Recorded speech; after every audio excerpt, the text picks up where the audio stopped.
Emily, what's up? Welcome to season 2, Deconstruction Zone podcast. We're back. We're excited. What have you done since I saw you last? Oh, I don't know.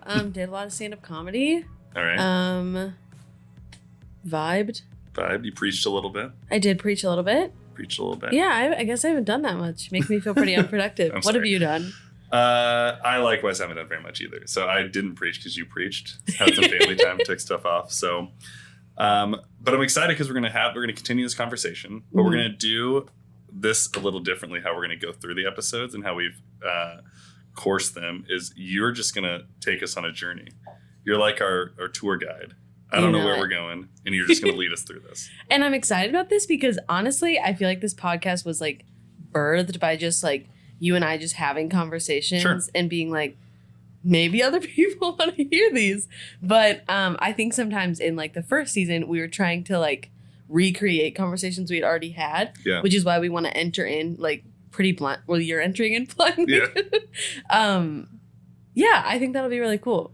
All right. Well, take us where we're going. Okay. So I want to talk about, so I think this is an interesting thing in deconstruction. Resources or conversations is oftentimes we say like, okay, you guys are really good at just being like, well, I don't like this and I don't like this and I don't like this. Sure. But we have to, how can we end up with truth and the end of it? So I want to talk about religious trauma and then ultimately get to like, what actually is the good news? So I'm going to read this Twitter, what's it called when there's multiple? Thread.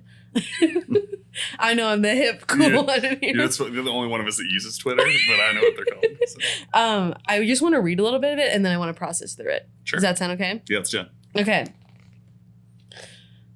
So he says. Who's he? I don't know if it's appropriate to say. Oh, okay. Okay. I don't want to like call this person out. It was an interesting thought that I disagree with. Oh, great. Okay. Anonymous person. Who I met at a cathedral randomly. Yeah. Okay, anyway. So he says, I have a few thoughts on the uprising of sharing their religious trauma. Trauma is real. There are people who have experienced real trauma from inside the church, real trauma from real Christians. That is tragic and is evidence of the damage sinful and broken people can inflict on each other. The traumatized is also sinful and broken. Let us not begin thinking that your victim status negates your sinful state and your need for the gospel. And then he says, saying you have trauma because you were taught you are a sinner in need of the gospel is a way of putting off the call of Jesus to repent and believe. If you feel that it is traumatizing to deny yourself and die to self, well, it is. For we who are in Christ have been crucified with Christ. A crucifixion is traumatizing.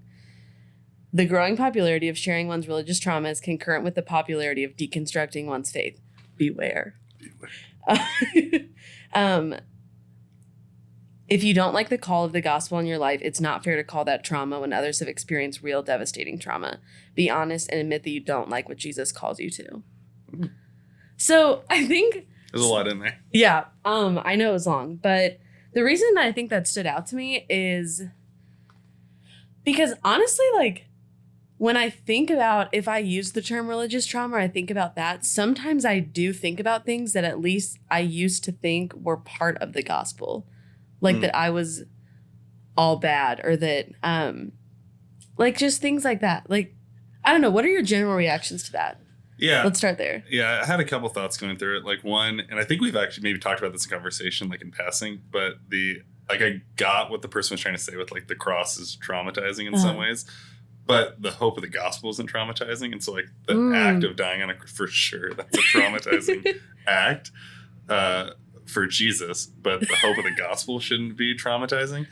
But I don't know. I went through that first part and it was pretty interesting in terms of like, it was some like victim shaming, right? Like saying like, don't be like if you're saying you have religious trauma, really what you're trying to do is like put yourself up on a pedestal above everyone else. Like somehow my trauma has transcended me to a place of no more accountability or no and more, reject the gospel. Yeah.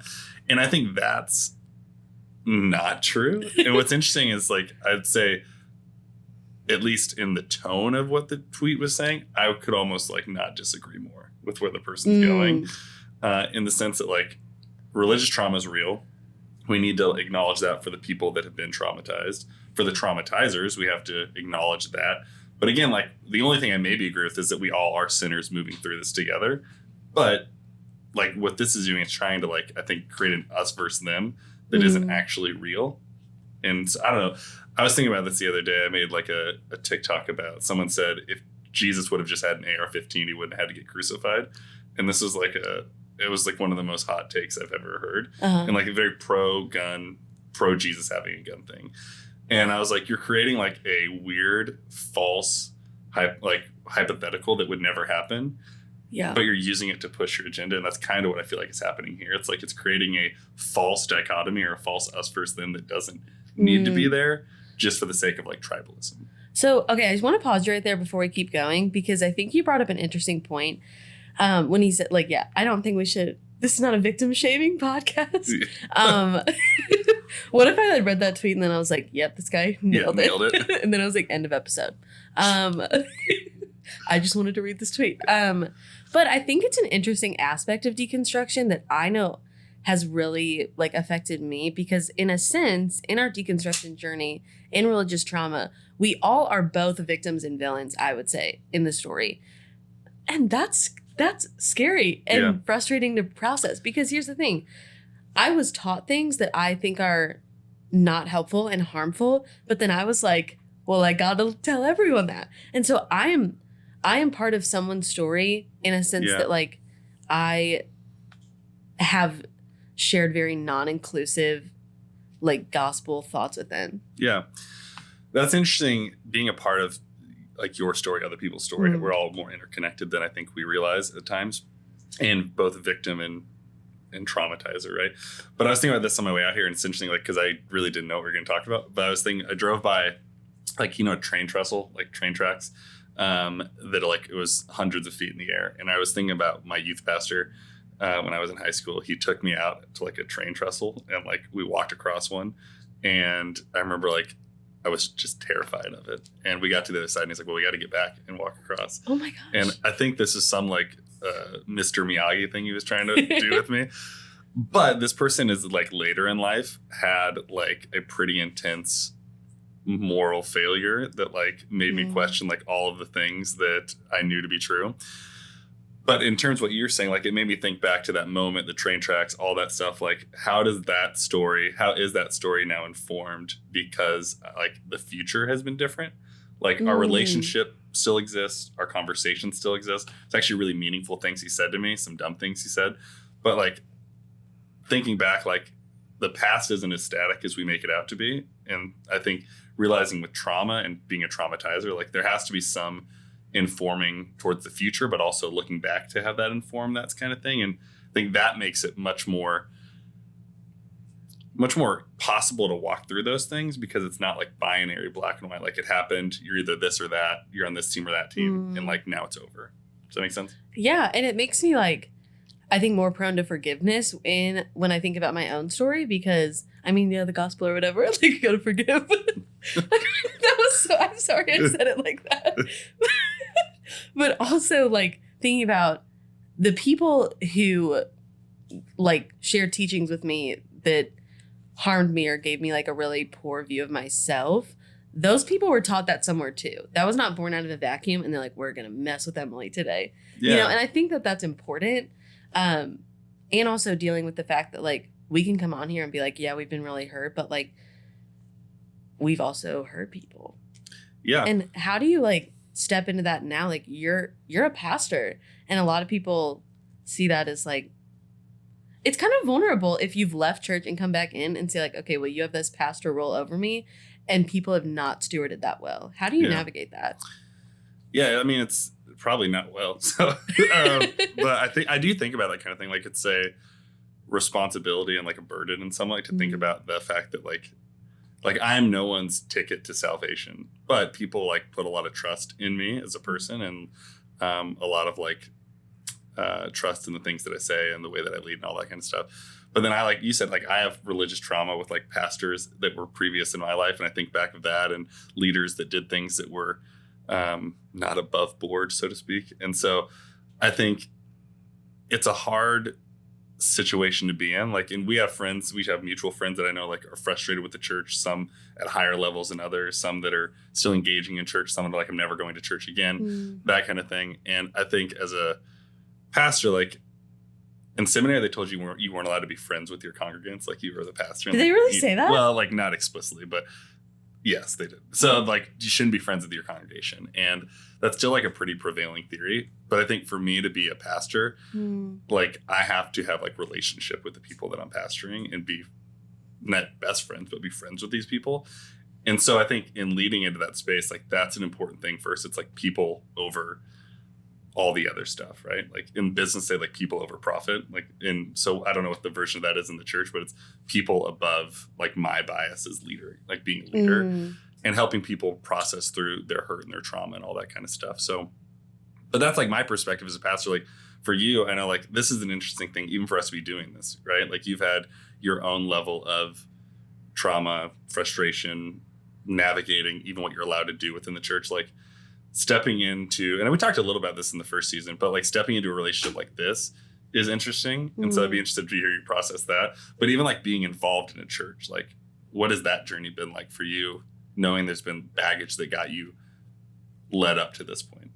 Absolutely. And so I think one thing that I was thinking about as you were talking is sometimes when you and I are talking, I'll be like, I don't want to say it this way because it's very like Christianese way to say it. And you look at me and you go, Emily, we do still love Jesus. Like you can say that. You can say that, yeah. Because I think sometimes I maybe overcorrect or I'm just like, I don't want to sound anything like how I grew up. Yeah. Well, we've talked about the pendulum before, right? Like yeah, in some ways you're overcorrecting back from where you came from. And like, I think you've swayed back one way, you found yourself in the middle. But yeah, I think that's an interesting, like, overcorrect, not a bad overcorrection, but I do watch you. I was like, I think you can say that. You're like, it is okay. Yeah. But yeah, I think, so for me, I took like one semester off of church, I guess, because I was just getting really mad every Sunday. And I was like, I don't think this does anything for my relationship with God. Like, I think it might not be wise to be going to church. It's just pissing me off. Yeah. And I talked to a lot of people about it because I think the church is really important. And taking that breather, and I talked to a lot of people about it, and a lot of people have gone through like a breather period. Like it's like we were on a break. Yeah. But like I think sometimes you need that, but there's also, I do think that we naturally long to talk about big questions in community. Yeah. And what a cool thing about church. There's one of my favorite poems is called Church Going, and it's by this like super atheist dude. And he goes into a church on a Monday and is just walking around. And one of the lines he said, "A serious house where serious questions are met." And I was like, hell yeah. Maybe not we all, I really want that. Yeah. I don't want to pretend like we're not thinking about big things. Yeah. And at its best, that's like what church should be, right? Like, yeah. I think we oftentimes, when we say church, we sing some songs, we're in a building, like we have images of the space, we have images of what you do in there. But, and pastors say this all the time, though I don't know if we always mean it, but it's like the church isn't the building, like we're the church, right? So if the church is in the building, we're the church, it should be a place where like big questions are wrestled with and are asked and people are navigating those things. And I wonder if that's what sometimes, I mean, we can get back to what you're saying in a second, but like, do you think that is partially even what burns you out from church? Like that you were going into a space, did it ever feel like disingenuous? Like you weren't actually asking big questions? Oh my gosh, what a great thought. Sorry. You're like, thank you. But I heard this line and it really felt so true to my story. And this guy just said, I was tired of having God figured out. Sure. And in my church upbringing, we had God completely figured out. We said like, yeah, God's mysterious or whatever, but we knew. Yeah, but God wasn't. Yeah, but we totally get it. And that doesn't feel like a place where you can really wrestle and ask big questions. That feels like a place where the questions have been answered. And if you are still wrestling, then you haven't fully understood the answer that they're giving you. Yeah. And that is not a place where big questions are actually met, in my opinion. I think it's easier. Yeah. I'm re-listening to, did you ever listen to the Rise and Fall of Mars Hill podcast? No, I really want to, but I just haven't. Okay. There's like no big, deep philosophical reason for why I haven't. Well, that's good. But I'm giving it a re-listen just because I want to be sad, I guess. No. Great. But they're talking about how a lot of people were like drawn to this like neo-Calvinist young restless reform movement because it gave That's literally the lamest moniker for a person. Young restless reformed? No, like neo-Calvinist. I think in some circle, if you said that, I'd be like, that's like the coolest thing I've ever. Like if you said that anywhere else, people are like, I think that person was just speaking gibberish right there. But people were drawn to it because there was so much structure in there. Yeah, right. And it's way easier. We've talked about this before. It's way easier to live in that than actually like sit in the gray. But to go back to like what we were talking about me entering into church in this space, I think one thing for me is like I am still navigating what it is to have a voice in the church. Yeah.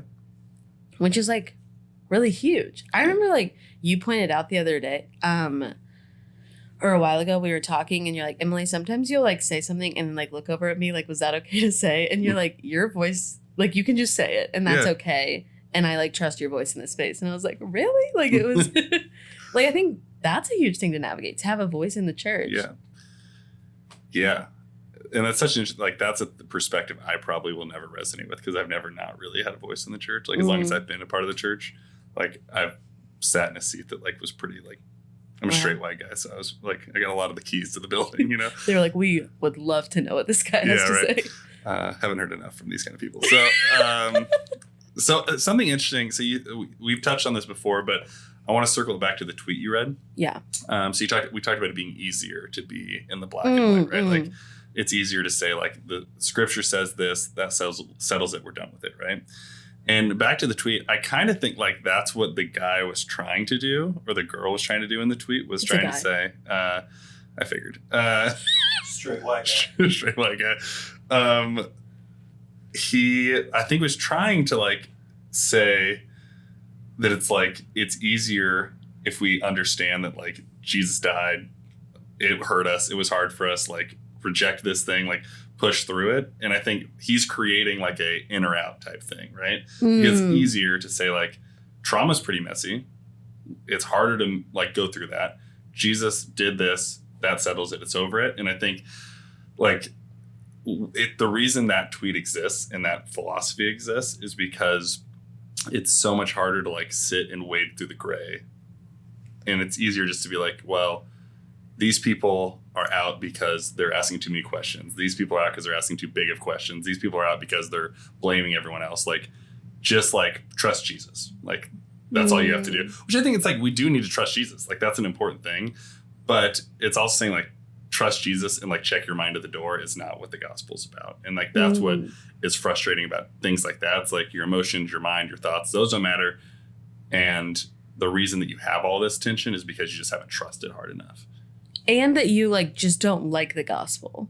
Like I've gotten that feedback or like you pushback, hate Jesus, or just like, well, like it sucks, Emily, but that's the gospel. Yeah. So get over it. I don't really care what your reaction to it is.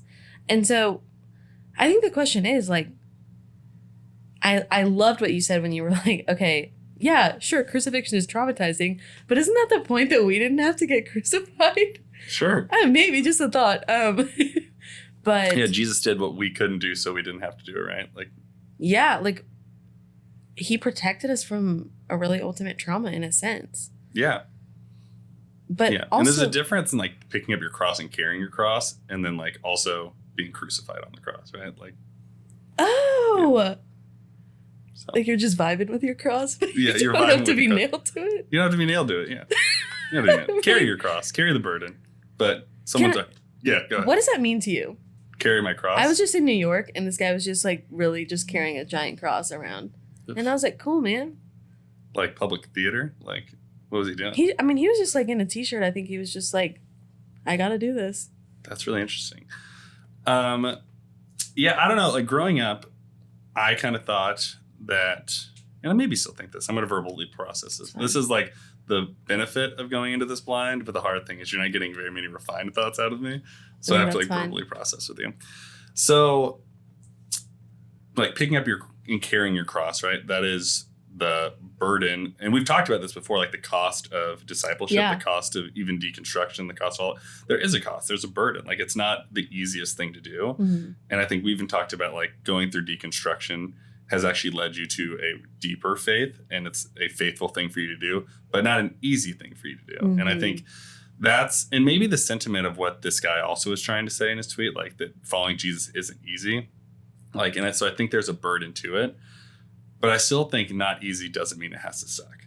And so I think like for me, like carrying my cross and picking that up and following Jesus in that, it's like, it's a burden and it's hard and it's heavy and it's frustrating and it like can bring me to tears and be lonely to stand in that void and like preach the gospel and share good news with people, because unfortunately for whatever reason, not everyone wants good news to be shared with everyone. And so like I feel that burden carrying that all the time. Like, and we've talked about that, right? Like I have to stay out of the TikTok comments because it's like a terrible place to like read the things people are saying. Yeah. But it's like the number of people that reach out and be like, oh, like I just had someone comment this yesterday. Like I would have, like I haven't followed Jesus. I'm an atheist now, like for 10 years or whatever.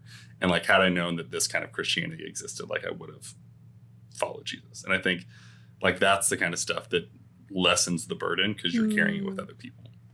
Can we get theological for 1 second? I have this thought. I kind of thought we already were. So Can we actually get to Yeah, great. theology now? Sorry. But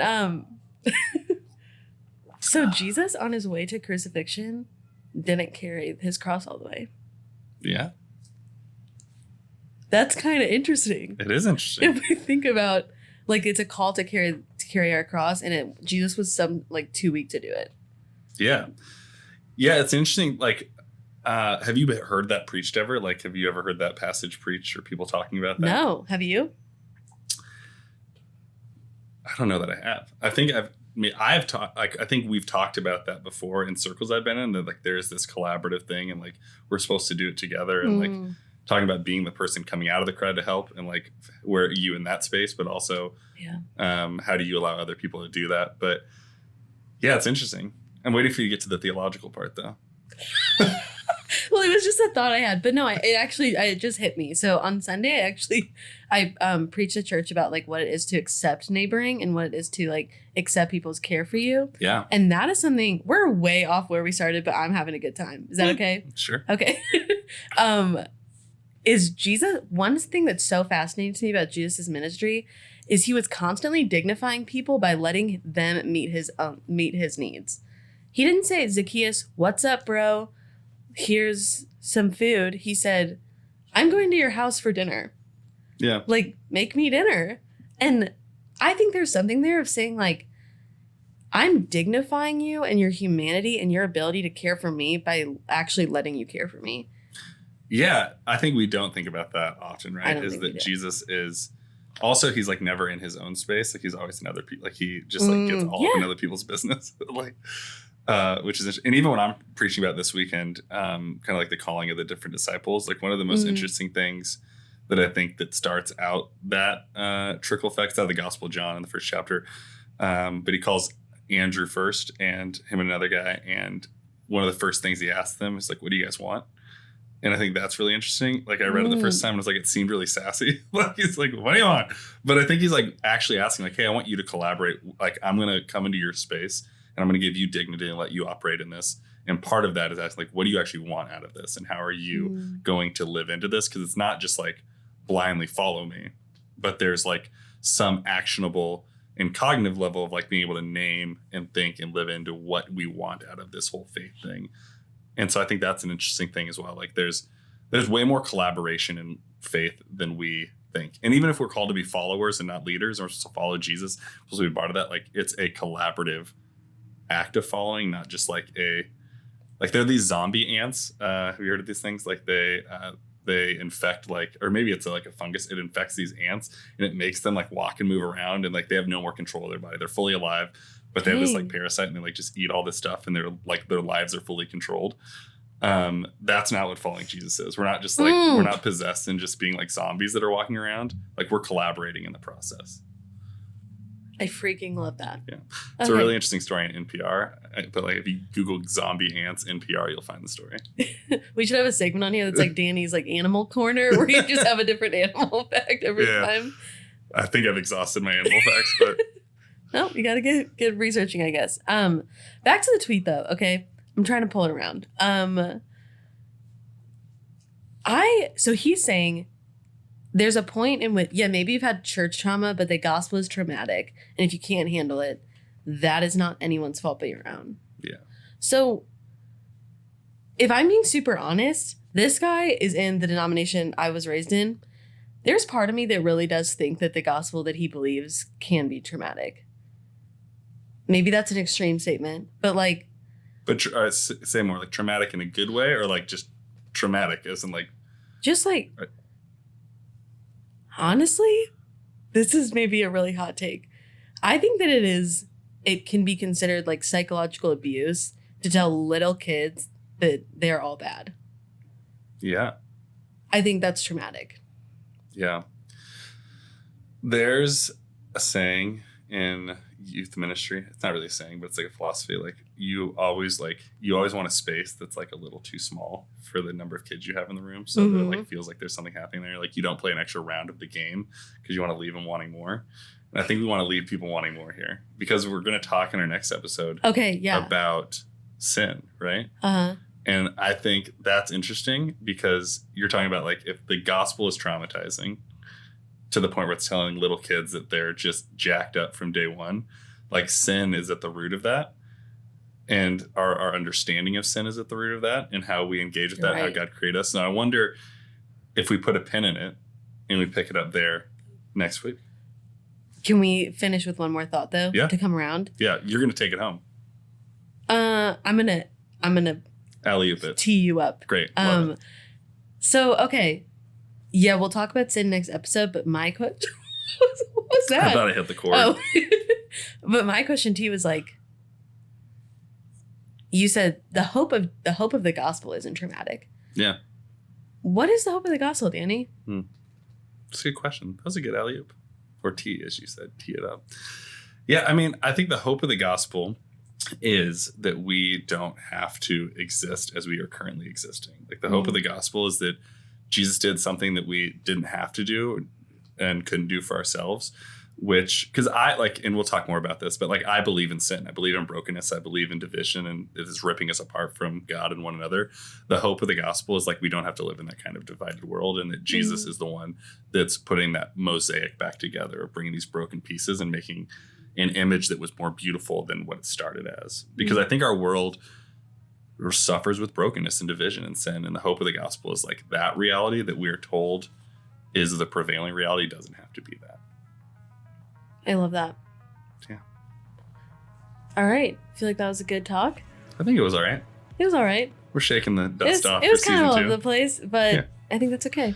I feel like we were doing like a like this was like a workshopping meet. This is like what people assumed we would do before we did an episode. It was what our first episode was. But we were like, hey guys, this season's going to be different. We are going to have no workshopping. Yeah. This is what you get. This is first episode is a behind the scenes episode. It's a bonus episode, but it's the first one. Yeah. All right. Yeah. Well, sign us off. All right. Thanks for listening and embrace the journey.